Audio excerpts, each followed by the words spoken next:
বিয়ের ৪ বছর পর করুণ পরিণতি। যৌতুকের দাবিতে গৃহবধূকে হত্যা। যৌতুকের দাবিতে গৃহবধূকে হত্যার অভিযোগে ৪ বছরের বিবাহের শেষে করিমগঞ্জের রাতাবাড়ি এলাকায় চাঞ্চল্যকর সৃষ্টি হয়েছে। রাতাবাড়ি থানার অন্তর্গত বাড়াবাড়ি গ্রামে বাসিন্দা সন্তোষ মিশ্রের স্ত্রী পূজা মিশ্রের মৃত্যুকে কেন্দ্র করে গোটা রাতাবাড়ি স্তব্ধ।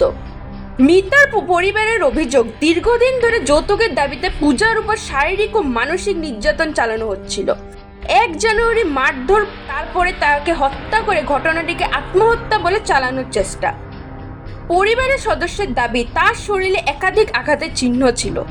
এই ঘটনার মৃতার ভাই পবন মিশ্র, স্বামী সন্তোষ মিশ্র এবং শ্বশুরের বিরুদ্ধে রাতাবাড়ি থানার হত্যার মামলা দায়ের করেছেন। ইতিমধ্যে তদন্ত শুরু করেছেন, তবে এখনো পর্যন্ত কাউকে গ্রেফতার করা হয়নি। নমস্কার, আমার নাম পবন মিশ্রা, পিতা জয়কুমার মিশ্রা, আর আমি মনিয়ার খালের কাছাড়ের। আর আমার বোন, আজকে ৪ বছর আগে আমার বোনের বিয়া দিছি আমি করিমগঞ্জ ডিস্ট্রিক্টের বড়বাড়ি এরিয়াতে। আর এখানে আমার বোনের সাথে বিয়ার পরে খুব অন্যায় হইতে আসলো, আর তারা সব সময় ঝগড়া করতো তার সাথে, তার ফ্যামিলির লোকেরা। এরপরে কয়েকবার তো বিচারও হইছে, মানে আমরা ঘরে নিয়ে গেছিলাম বইনদের ঘরে নেওয়া যাওয়ার পরে তো বিচার উচার হইছে। তে আমার যে জামাইবু তাইন গিয়া মানে করিয়া একটা বিচার উচার করিয়া নিয়ে আইসইন যে আর এরকম আর হইতো না। এরকম বাঁকা কয়েকবার হইছে, ৩-৪ বার এরকম হইছে।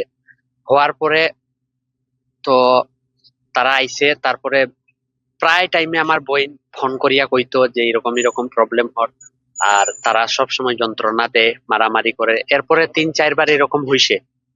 তারপরে কিতা হইছে যে আমার বোন একবার ৩ মাসের যে সময় প্রেগনেন্ট আসলো, এই সময়ও আমার বোনের লগে তারা খুব টর্চার করছে, মারামারি করছে। তারপরে আমার বাবাই আইয়া, আমার বাবা আর আমার জামাইবাবু আইয়া তারে নিয়ে গেছে। এখন কি হয়েছে?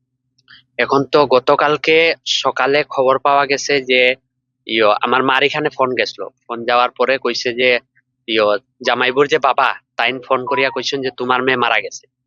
তে এরপরে তো আমার বাবা আমারে ফোন করিয়া কইছেন, আমি শিলচরে থাকি, আমার বাবা আমারে ফোন করিয়া কইছেন যে এরকম এরকম ঘটনা, আর তুই একটু খবর লো। এরপরে তো আমি খবর লইছি। খবর লওয়ার পরে তারা কইছে হ্যাঁ তোমার বোন মারা গেছে। পরে আমি আমার বন্ধুরা নিয়া গেছি এখানে। যাওয়ার পরে তো দেখছি যে বোনের লাশ ঘরের ভিতরে রাখা। ঘরের ভিতরে রাখা আছে। পরে তারা কর যে না এটা ফাঁসি লাগাইছে তারা কইছে, কিন্তু বোনের লাশটা ঘরের ভিতরে রাখা আছে। আমার অভিযোগ এটাই যে আমার বোনরে তারা মার্ডার করছে, তারা সবে মিলিয়ে আমার বোনরে মারছে, আমার বোন ফাঁসি লাগাইছে। পুলিশ কি মৃতদেহ ময়না তদন্ত করেছে? হ্যাঁ, পোস্টমর্টম করেছে? হ্যাঁ, পোস্টমর্টমের লাগি সেদিনই লইয়া গেছে তারা। এ নিয়ে আপনি কি কোনো এফআইআর বা পুলিশে কোনো মামলা দাখিল করেছেন? পুলিশে আজকে আমি মামলা দাখিল করিয়া আইছি। কাদের বিরুদ্ধে? তারার ঘর যে জামাইবু আছে, তারার যত ফ্যামিলি আছে। ওদের নাম? সন্তোষ মিশ্রা আমার বোনের হাজবেন্ড, তাইনের বাবার নাম মধুসূদন মিশ্রা, আর তার 2টা আরো ভাই আছে, একটা বোন আছে তার ঘর। সবার বিরুদ্ধে আপনি? হ্যাঁ। আচ্ছা, এখন আপনি কি চান, কি দাবি আপনার? আমার একটাই দাবি যে তারা আমার বোনরে মার্ডার করছে, তারা সবে মিলিয়ে আমার বোনরে মারছে। আমি বাস উচিত বিচার চাই। করিমগঞ্জ থেকে মইনুল হকের প্রতিবেদন, ভয়েস 365 বাংলা।